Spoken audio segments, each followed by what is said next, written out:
Morphology of flowering plants, morphology में हमने उनके एक्सटर्नल अपीयरेंस के जो भी स्ट्रक्चर्स थे जो बाहर से हमें विजिबल होते हैं, हम सबको डिटेल में पढ़े थे। लास्ट टाइम भी हमने रूट, स्टेम और लीव्स को डिस्कस किया था। फिर से एक बार सारी बातें सुन लेना। Root, which is the underground part of the plant, which is the underground part of the plant and associated with absorption of water and minerals, providing encouragement. And third, it is associated with synthesis of PGRs, plant growth regulators, and associated with storage of food। तो ये 4 functions थे जो root normally perform करते हैं। ठीक, roots are positively geotropic in nature, negatively phototropic in nature, and positively hydrotropic in nature। and seeds के अंदर 2 structures हैं, radical and plumule। root arises from radical, roots arises from radical and leads to the formation of primary root which grows inside the soil, and further it bears several lateral roots which is called as secondary, tertiary and all, and the roots which develops primary root and its branches called as tap root or true root। Tap root or true root are those roots which arises from radical। देखो, last time पे हमने पढ़ा था कि true roots arises from radical, and in monocots the primary root is short lived. ये सबसे important line है जिससे क्वेश्चन आपके नीट में पूछा गया है कि मोनोकॉट्स के अंदर प्राइमरी रूट क्या है बच्चों, शॉर्ट लीव्ड है and is replaced by large number of roots, and these roots originate from the base of stem. ये जैसे स्टेम का बेस है तो यहां से ये रूट्स अराइजेस होंगी जिनको हम फाइब्रस रूट्स कहेंगे, जो नॉर्मली आप वीट, राइस, ग्रासेस इन सब में देखते हो। ठीक, ये बात समझ में आ गई। And some roots develops from any other part of the plant other than radical, and these roots are called adventitious roots। adventitious roots, clear? ये सारी बातें आपको समझ में आ गई।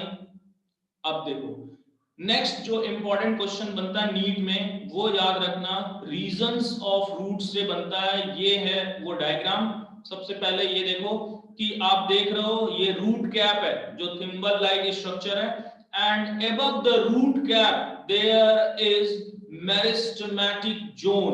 मेरिस्टेमेटिक जोन जहां पर मेरिस्टेमेटिक सेल्स रैपिडली डिवाइड करते हैं। एंड एक क्वेश्चन नीट में ये भी पूछा गया था, हालांकि वो एनाटॉमी में आप डिटेल में पढ़ते हो, कि जो मेरिस्टेमेटिक टिश्यूज हैं या मेरिस्टेमेटिक सेल्स हैं उनमें खास क्या होता है। तो meristematic cells are very small, thin walled and having dense protoplasm, and they divide repeatedly, ये repeatedly divide करेंगे। इतनी बात समझ में आ गई। नेक्स्ट, पहले रूट कैप, फिर आया meristematic zone, and above the meristematic zone there is elongation zone। यहां से एक क्वेश्चन नीट में क्या पूछा गया है कि this elongation zone is responsible for increase in length of the root, clear?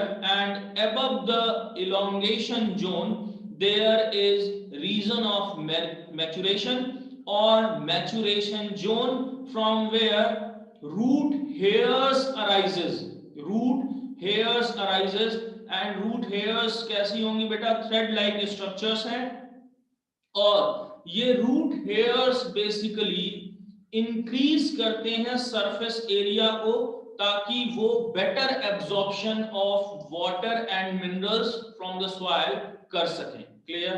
and root hairs are also replaceable in nature. ये 10 या 15 या 20 दिन के बाद रिप्लेस भी होते हैं. And then most important point, modifications of root. सबसे पहले मैंने आपको याद कराया था modification of tap root. Modification of tap root में आपने सबसे पहले याद किया था napiform tap root. Napiform tap root जो आपने टर्निप में याद किया था, जिसमें ग्लोबोस्वेलिंग मैंने बताई थी, ग्लोबोस्वेलिंग. देन कैरेट के अंदर आपने याद किया था क्या, कैरेट के अंदर आपने याद किया था conical tap root, conical tap root in carrot. And next आपने याद किया था ट्यूबरस टैप रूट रेडिस के अंदर, ट्यूबरस टैप रूट रेडिस के अंदर. ये सारे आपने याद किए थे फूड स्टोरेज के लिए. ये चाहे हमने टर्निप की बात करी, कैरेट की बात करी, रेडिस की बात करी, these roots are mainly associated with storage of food, food storage के लिए होंगे. Next, roots are also modified, some roots are also modified for providing support to the plant body, जिसमें आपको दो roots याद रखने हैं, prop roots and stilt roots. Prop roots and stilt roots. Prop roots are those roots which supports the lateral branches. Prop roots are also called pillar roots, which supports the lateral branches. And stilt roots are those roots which support the main axis. जैसे sugar cane और मेज के अंदर आपने देखा है कि ये ऐसे स्टिल्ट रूट डेवलप्स करते हैं. क्लियर है. और प्रोप रूट्स आपने बनियन ट्री में देखा था कि ये लेटरल ब्रांचेस को सपोर्ट करते हैं. तो these are pillar like roots which are called as prop roots, and these roots are stilt roots. These roots are stilt roots. ये सारी बातें आई होप सभी को याद हो गई होंगी. नेक्स्ट हमने डिस्कस किया था राइजोफोरा के रूट्स को.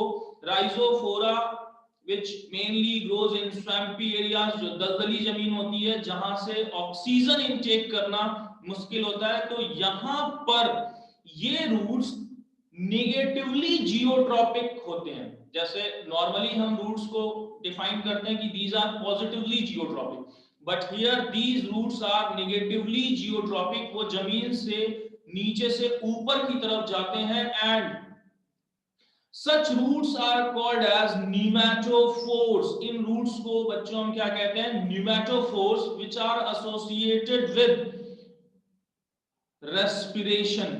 respiratory roots भी कहलाते हैं ये nematophores. clear. next, roots के बाद इसमें दो एग्जाम्पल्स आपने याद किए थे फोटोसिंथेटिक रूट्स को, जिसमें आपने याद किया था Trapa and Tinospora have photosynthetic roots. Clear. इतनी बात हमने रूट्स के लिए डिस्कस करी थी. नेक्स्ट है stem, the upper aerial part of the plant. The upper aerial part of the plant, the ascending part of the plant, the ascending part of the plant. And stems develops from plumule. Stem कहां से develop करेगा बच्चों, प्लीम्यूल. Radical से root मैंने बताया, और plumule से shoot system या स्टेम डेवलप करेगा. And stem bears nodes and internodes. जो रूट और स्टेम के बीच में डिफरेंशिएशन करते हैं, तो उसमें सबसे पहला पॉइंट हम डिस्कस करते हैं कि स्टेम के अंदर प्रेजेंट होगा नोड और इंटरनोड. नोड और इंटरनोड. ठीक. टू नोड्स के बीच का जो पोर्शन है, जैसे ये एक नोड है, ये नोड है, अब बीच का जो पोर्शन है it is called as internode. And leaves and branches arises from nodes basically. ठीक. and stem के अंदर buds present है which is compact shoot कहते हैं bud को. एंड दो टाइप के बड आपको पढ़ने हैं, एक एपिकल और टर्मिनल बड, या दूसरे एक्सिलरी बड. ठीक. एक्सिलरी बड या टर्मिनल बड. तो टर्मिनल बड आप देखते हो जो टर्मिनल पे प्रेजेंट है, जो एपेक्स पे प्रेजेंट है, it is useful for increasing the length of the stem and axillary bud का फंक्शन मैंने आपको याद कराया था कि axillary bud is associated with formation of lateral branches and in the development of leaves के डेवलपमेंट के लिए या ब्रांचेस स्टेम ब्रांचेस के डेवलपमेंट के लिए कौन रिस्पॉन्सिबल है? Axillary bud. Clear? Functions stem के जो मैंने आपको याद कराए थे, स्टेम के फंक्शंस क्या हैं? It bears all the parts of the plant like leaves, flowers, fruits जिनके अंदर सीड्स प्रेजेंट हैं, and stems are mainly associated with conduction of food and conduction of water and minerals. Clear है? आपने देखे हैं कि phloem which is associated with bidirectional movement of organic food जो plant synthesise करता है। तो नॉर्मली क्या होगा, ये फूड जो सिंथेसाइज होगा वो लीव्स में होगा, लीव्स के थ्रू, स्टेम के थ्रू वो रूट्स के अंदर स्टोर होने के लिए आएगा। लेकिन जब लीफ फॉल होता है तो यही फ्लोएम क्या है? अपवर्ड मूवमेंट करता है फूड का, क्योंकि फूड स्टोर है कहां पे? रूट सिस्टम में, अंडरग्राउंड स्टोरेज है उनका। तो जब लीफ फॉल होती है उस टाइम पर ये फूड का मूवमेंट अपवर्ड होगा। तो आई होप ये सारी बातें आपको समझ में आ गई होंगी। नेक्स्ट एक इंपॉर्टेंट पॉइंट है जो मैंने डिस्कस किया था वेजिटेटिव प्रोपोगेशन से, उसमें मैंने आपको याद करवाए थे कुछ एग्जांपल्स, जिसमें सबसे पहले ऑफसेट मैंने डिस्कस किया था। किसके अंदर? ऑफसेट, इकॉर्निया और Pistia which are aquatic plant, and here I will discuss that they have short internodes. They have short internodes. Clear? फिर इकॉर्निया और पिस्टिया के अंदर ऑफसेट के बाद मैंने आपको डिस्कस किया था सकर, बनाना के अंदर, जिसमें आपने देखा था कि first the branch grows horizontally and then obliquely arises. ठीक? फिर स्टोलन के अंदर मैंने आपको बताया था कि ये आर्क फॉर्मेशन करते हैं। स्टोलन के अंदर मैंने आपको बताया था कि they form arc, and runner याद कराया था कि they have long internodes, and from the nodes root system arises, and runner जिसको आपने पढ़ा था ग्रासेस के अंदर। आई होप ये सारे फंक्शन समझ में आए होंगे। अब नेक्स्ट हमने डिस्कस किया था मॉडिफिकेशंस की हमने बात करी थी। ये सारे एग्जांपल्स आपने याद किए जो वेजिटेटिव प्रोपोगेशन के थे। इसमें सबसे इंपॉर्टेंट मैंने आपको याद करवाया था, सारे एक बार फिर से सुन लो। Modification of stem for vegetative propagation, जिसमें सबसे पहले आपने याद किया था ऑफसेट, इकॉर्निया और पिस्टिया। देन आपने याद किया था ऑफसेट, इकॉर्निया और पिस्टिया के अंदर। फिर आपने याद किया सकर इन बनाना। फिर आपने याद किया था stolon in mint and jasmine, and फिर आपने याद किया था रनर इन ग्रासेस। क्लियर? तो ये स्टेम मॉडिफाइड है basically for vegetative propagation. Clear? Next, modification of stem की जब हम बात करते हैं तो यहां पर आपने क्या पढ़ा कि स्टेम के बेसिक फंक्शंस जो आपने पढ़े, conduction of water and minerals and bearing of leaves, fruits and other parts. यहां स्टेम मॉडिफाइड है फूड स्टोरेज के लिए, और अंडरग्राउंड स्टेम की अब हम बात करेंगे, जिसमें सबसे पहले मैंने आपको डिस्कस किया था राइजोम को मैंने बताया था कि ये प्रेजेंट होते हैं जनरली बनाना के अंदर, एंड ये स्टोरेज का फंक्शन करेंगे। एंड इनके बाद मैंने पोटैटो के अंदर बताया था ट्यूबर। ठीक? राइजोम, जिंजर, टर्मरिक, ये सारे, फिर tuber, potato, and vertical growth जिसमें देखने को मिलती है वो है कॉर्म, जिसमें कॉर्म ऑफ कोलोकेशिया या कॉर्म ऑफ एमॉर्फोफिलस, जिसके अंदर आप वर्टिकल ग्रोथ देखते हो, ये मॉडिफाइड हैं फूड स्टोरेज के लिए। These stems are modified for food storage and they are underground stems. Clear. Next हमने डिस्कस किया दो स्ट्रक्चर, एक जो सपोर्टिव रोल प्ले करेगा और एक ऑर्गन ऑफ डिफेंस। तो जो सपोर्टिव रोल प्ले करता है tendrils.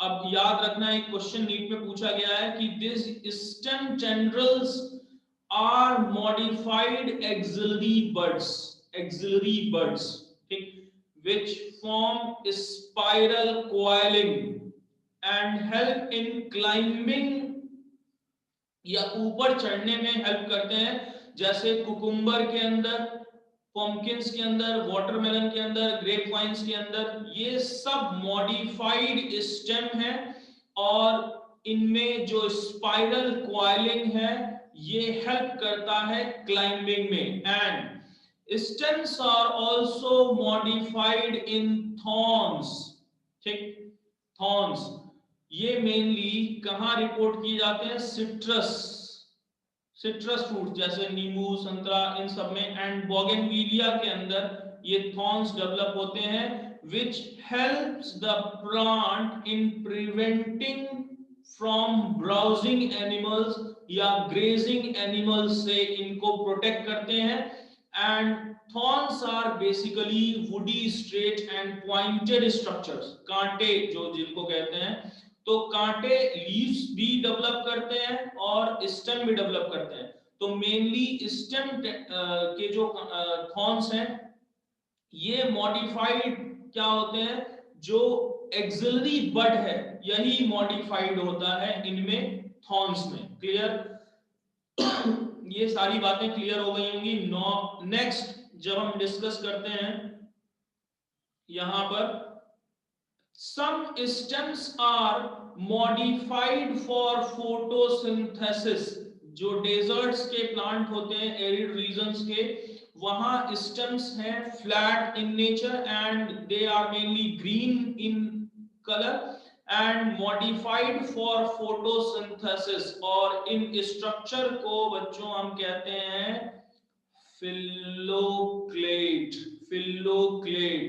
which are flacy cylindrical and present in aponcia, जिसको नॉर्मली नागफनी का कांटा कहते हैं, नागफनी जिसको बोलते हैं। इसमें जो लीव्स है वो स्पाइनी है and it reduce the rate of transpiration, spiny leaves reduces the rate of transpiration and जो stem है it become photosynthesis and called as phylloclade।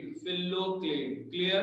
in aponcia and euphorbia, aponcia और euphorbia के अंदर देखने को ऐसा मिलता है। बात समझ में आ गई। अब ये सारा आपने पढ़ा है पहले ही, जो मैंने आपको बताया, इकॉर्निया, पिस्टिया, ये सारे एग्जांपल्स ये आप देख रहे हो structure. Next we will discuss the leaf, the main photosynthetic organ of the plant body। सबसे important अगर कोई है पार्ट प्लांट के अंदर तो वो लीफ है। क्यों? क्योंकि सबसे important कोई जगह है हमारे घर की तो वो किचन है, क्योंकि वहीं से सबको भोजन मिलता है for their survival, for their existence. तो वैसे ही प्लांट बॉडी के अंदर सबसे इंपॉर्टेंट पार्ट जो है that is leaf which is basically flat and lateral in position and grows in acropital order। नीचे से ऊपर की तरफ ग्रो करते हैं acropital order के अंदर and they play an important role in photosynthesis। क्योंकि chlorophyll pigment कहां पे present है, leaves के अंदर। That's why they are green in color। and develops from, मैंने पहले भी बताया, axillary bud। ठीक। नेक्स्ट हम लीफ के स्ट्रक्चर को डिस्कस करते हैं। ये आप देख रहे हो 3 स्ट्रक्चर्स यहाँ पे मेनली मैंने आपको बताए थे। एक बताया था लीफ बेस, जिसको हमने बोला था हाइपोपोडियम। ठीक। फिर आपने ये पेटियोल रीजन, ये दूसरा इंपॉर्टेंट रीजन जिसको हमने बोला था क्या, mesopodium, mesopodium, and the lamina which is the main part of the leaf called as epipodium, इसको हमने कहा था epipodium। बात समझ में आ गई। एंड यहाँ पे ये आप देख रहे हो इनके फंक्शंस पूछे गए हैं। हाइपोपोडियम जो लीफ बेस है, ठीक, ये may be a two lateral small leaf like structure called as stipules, ठीक। एंड जो मोनोकॉट के अंदर मैंने आपको बताया था कि यहां लीफ बेस जो है वो सीथ की तरह से वर्क करता है, sheath covering the stem partially और होली, क्लियर है। एंड कुछ लीफ बेस जो है वो स्वेलन या पल्विनस हो जाते हैं, पल्विनस, जिनका मेन एसोसिएशन नाइट्रोजन फिक्सेशन से भी होता है। तो ये लेगुमिनस प्लांट्स हैं जिनके लीफ बेस स्वेलन या पल्विनस हो जाते हैं, ठीक, पल्विनस या स्वेलन, ठीक। कुछ मोनोकॉट्स में ये सीथ लाइक है, कुछ में स्वेलन पल्विनस कहलाएंगे। एंड नेक्स्ट जो स्ट्रक्चर है दैट इज हाइपोपोडियम के बाद मीजोपोडियम which is called as petiole। and what is the use of this petiole? Petiole help in flattering of leaves, जो लीफ फ्लैटर करते हैं, जिनसे कूलिंग ऑफ लीफ होती है, जो फ्रेश एयर लेके आते हैं। आप देखते हो वो हिलते डुलते रहती हैं जो पत्तियां, वो किनकी वजह से हैं, इस पेटियोल की वजह से। And the next and main part of the leaf is lamina और leaf blade which is green expanded part of the leaf with veins and veinlets, and यहां पर ये जो वेन्स और वेनलेट्स हैं ये क्या फंक्शन परफॉर्म करते हैं, दो इंपॉर्टेंट फंक्शन है। एक तो ये सपोर्ट प्रोवाइड करते हैं, सबसे इंपॉर्टेंट, एंड दूसरा they are associated with transport of water, minerals and food, transport of water, minerals and food. And यहां पर ये जब लीफ के स्ट्रक्चर की हम बात करते हैं तो इंसीजन्स की बात करते हैं, जिनके बेसिस पे हम सिंपल और कंपाउंड लीफ को पढ़ते हैं, सिंपल और कंपाउंड लीफ को पढ़ेंगे। अब देखो यहां पर सबसे पहले हम अगर डिस्कस करें वेनेशन, तो बच्चों वेनेशन क्या है, ये नाम से ही समझ में आ रहा है, वेनेशन यानी वेन्स और वेनलेट्स की बात कर रहे हैं। तो बेसिकली वेनेशन जब आप देखते हो किसी भी लीफ में तो ये दो टाइप का होगा, एक रेटिकुलेट वेनेशन और एक पैरेलल वेनेशन। जो नेट लाइक स्ट्रक्चर आप देखते हो लीव्स के अंदर,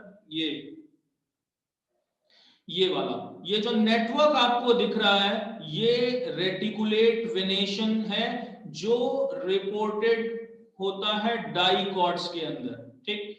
लेकिन स्माइलेक्स एंड डायस्कोरिया ये मोनोकॉट प्लांट है, बट इनके अंदर रेटिकुलेट वेनेशन प्रेजेंट होगा, क्लियर है। नेक्स्ट हमने डिस्कस किया था पैरेलल वेनेशन, जो कि मोनोकॉट के अंदर देखने को मिलता है, लेकिन कैलोफाइलम और कोरम्बियम के अंदर पैरेलल वेनेशन देखने को मिलता है। These are the exceptions of dicot plants, dicot जिनमें होना चाहिए था रेटिकुलेट वेनेशन, लेकिन कैलोफाइलम और कोरम्बियम के अंदर आपने याद किया था कि यहां पर पैरेलल वेनेशन देखने को मिलता है। अब यहां देख सकते हो आप पैरेलल वेनेशन का मतलब ये सारे जो हैं वो पैरेलल लाइंस में हैं, जबकि यहां पर ये नेट लाइक स्ट्रक्चर्स बनाए हुए हैं, क्लियर है। तो दोनों आपको याद हुआ, reticulate venation which is mainly found in dicots, parallel venation which is reported in monocots, clear है, बात सभी को समझ में आ गई।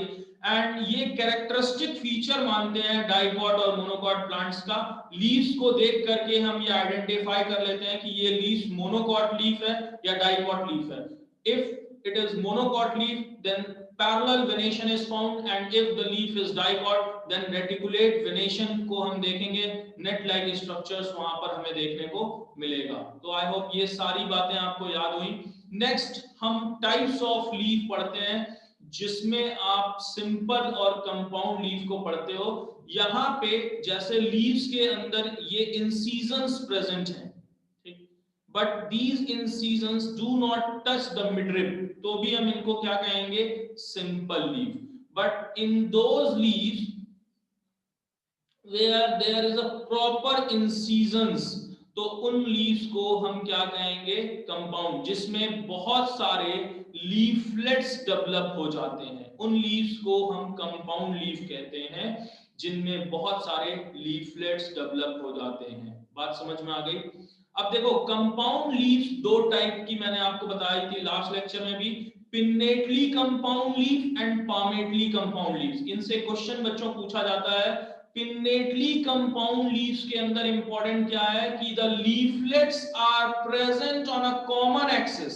जैसे आप नीम के अंदर देखते हो pinnately compound leaf when the which represents that a common axis rachis, जहां पर ये लीफलेट्स अरेंज हैं, तो ऐसा लीफ जिसमें आप देख रहे हो प्रॉपर इंसीजन है and incisions properly touch the midrib and ये रैकिस देखने को मिल रहा है, यानी ये पिन्नेटली कंपाउंड लीफ है। एंड पामेटली कंपाउंड लीफ के अंदर आप क्या देखोगे, पामेटली कंपाउंड लीफ ये जैसे सिल्क कॉटन के अंदर आप देख रहे हो, यहाँ पर एक कॉमन पॉइंट है, सपोज करो ये कॉमन पॉइंट है जहां से अलग अलग लीव्स अराइज हो रही हैं, कॉमन पॉइंट से, ये पाम कहलाता है, इसीलिए इनका नाम है palmately compound leaf.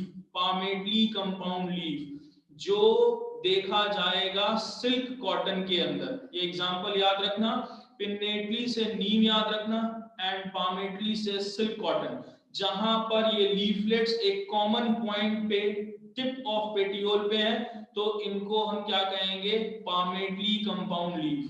Got it?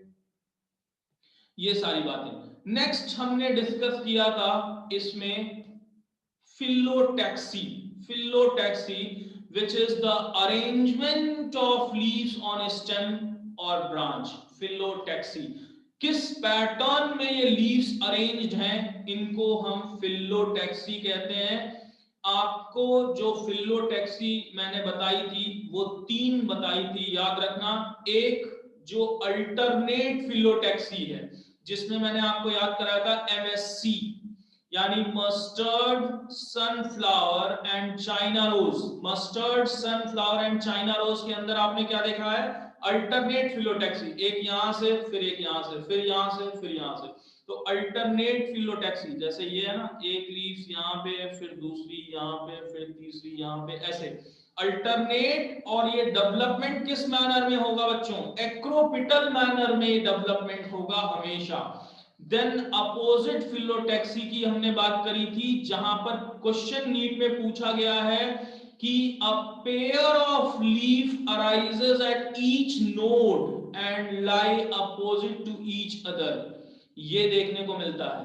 ठीक, अब कल मैंने आपको बताया था कि गुआवा के अंदर ये देखने को मिलेगा, लेकिन कैलोट्रोपिस के अंदर कुछ स्पेसिफिक बातें मैंने आपको बताई थी, जिसमें बताया था कि इनके अंदर डेक्यूसेट अपोजिट फिलोटैक्सी है। अब इस डेक्यूसेट का मतलब क्या है, कैलाट्रोपिस जिसको आंकड़ा, मदार, अलग अलग नामों से अलग अलग प्रांतों में जाना जाता है, ये बहुत ही मेडिसिनल प्लांट है और साथ में हार्मफुल प्लांट है, देखने को मिलता है। ऊपर से जब इन प्लांट्स को देखोगे तो ये प्लस शेप या एक्स शेप स्ट्रक्चर्स में दिखते हैं, अपोजिट होंगे, दो ऐसे दो दो करके, तो ये इसके अंदर स्पेसिफिक है, याद रखना इसको। Decussate opposite phyllotaxy is reported in Calotropis and normal जो अपोजिट फिलोटैक्सी आप गुआवा के अंदर सिंपली देख पाते हो।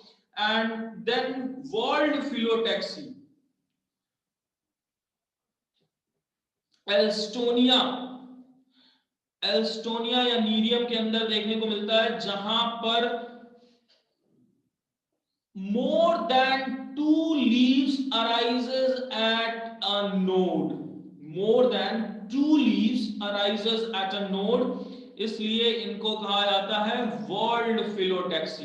वर्ल्ड फिलोटैक्सी, बात समझ में आ गई? अब देखो मॉडिफिकेशंस, देखो शुरुआत से ही मैं मॉडिफिकेशंस की बात करते आ रहा हूं। पहले हमने रूट के मॉडिफिकेशंस की बात करी, स्टेम के मॉडिफिकेशंस की बात करी, एंड लीव्स के मॉडिफिकेशंस में हमने क्या देखना है कि नॉर्मल फंक्शन से अलग फंक्शंस जो परफॉर्म करे वो क्या है, मॉडिफाइड मॉडिफिकेशन फंक्शन है। नॉर्मल फंक्शन क्या है लीव्स का, फोटोसिंथेसिस परफॉर्म करना। बट अगर ये दूसरे फंक्शंस परफॉर्म कर रहा है, इसका मतलब इसने अपने अंदर कुछ मॉडिफिकेशंस किए हैं, तब जाकर के वो फंक्शंस वो परफॉर्म कर पा रहा है। ठीक, तो पहला हमने देखना है लीफ टेंड्रल्स।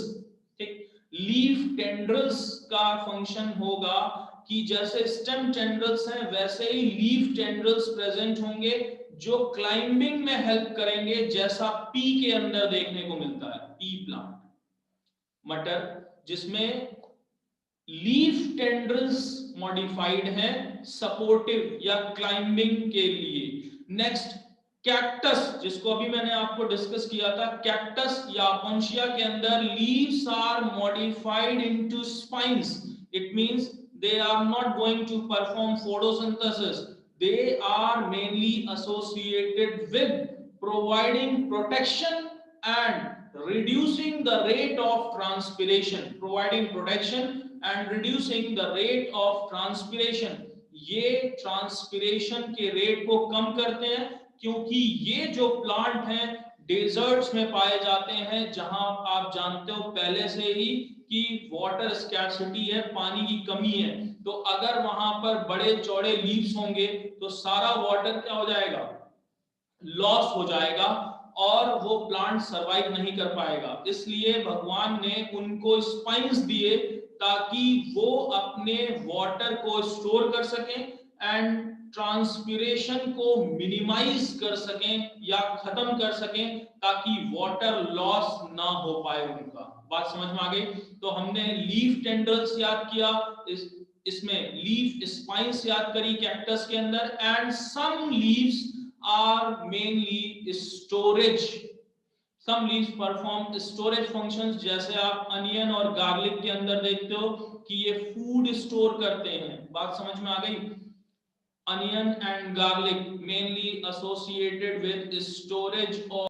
ठीक, मॉडिफिकेशन ऑफ लीव्स में हमने टेंड्रल्स, स्पाइन्स ये किया, एंड देन हम कुछ इंसेक्टिवोरस प्लांट की बात करते हैं जहां पे leaves are modified for trapping of insects. These insectivorous plants are called as parasitic plant। लेकिन आपको पता है कि ये पैरासिटिक प्लांट क्यों कहलाते हैं? ऐसा नहीं है कि ये कंप्लीटली हेटेरोट्रॉफिक इन नेचर हैं और पैरासिटिक हैं। मेनली यहाँ पर लीव्स फोटोसिंथेसिस भी परफॉर्म करेंगे and they also modified for trapping of insects. They also modified for trapping of insect, जिसमें हम बात करते हैं पिचर प्लांट और वीनस फ्लाई ट्रैप की, जिसमें वो मॉडिफाइड है ट्रैप करने के लिए। बात समझ में आ गई? ये सारा आपने देखा है फ्लेसी लीव्स, यहाँ रिड्यूस्ड स्टेम होता है, ये जो है ये रिड्यूस्ड स्टेम है और ये इनकी फ्लेसी लीव्स हैं। बात समझ में आ गई सभी को? Next, inflorescence. Inflorescence is basically the arrangement of flowers on the floral axis. The main important question which asked in need that there are two types of inflorescence which are reported, racemose and cymose। racemose and cymose। अब बेटा यहाँ से question क्या पूछा जाता है कि जो रेसिमोज इन्फ्लोरेसेंस है, जो रेसिमोज इन्फ्लोरेसेंस है, इनमें क्या होगा, main axis continues to grow, main axis continues to grow and flowers are borne laterally in acropetal succession. अब देखो दो वर्ड मैंने यूज किया, एक बेसिपिटल और एक एक्रोपिटल। बेसिपिटल का मैंने बच्चों क्या मतलब बताया कि जैसे स्टेम इंक्रीज कर रहा है जैसे लीव्स में मैंने आपको बताया था कि ये कैसे डेवलप कर रहा है, बेसिपिटल मैनर में या एक्रोपिटल मैनर में, लीव्स एक्रोपिटल मैनर में ग्रो कर रहा है, ठीक।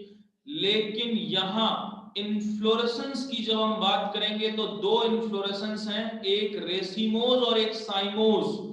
तो रेसिमोज और साइमोज में बेसिक डिफरेंस क्या है कि जब भी हम रेसिमोज इन्फ्लोरेसेंस की बात करते हैं, इनका मेन एक्सिस कंटिन्यू कर रहा है ग्रो, ठीक, मेन एक्सिस कंटिन्यू ग्रो कर रहा है, और जो फ्लावर्स डेवलप कर रहे हैं वो एक्रोपिटल मैनर में ग्रो कर रहे हैं। जैसे जैसे ये स्टेम ग्रो करेगा वैसे वैसे एक्रोपिटल मैनर में ये फ्लावर्स भी ग्रो करेंगे, जैसे ये देख रहे हो। लेकिन साइमोज इन्फ्लोरेसेंस की जब हम बात करेंगे तो साइमोज इन्फ्लोरेसेंस में खास क्या है कि main axis terminates in flower.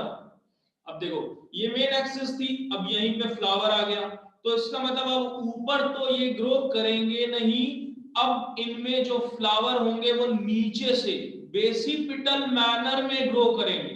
कैसे ग्रो करेंगे बच्चों?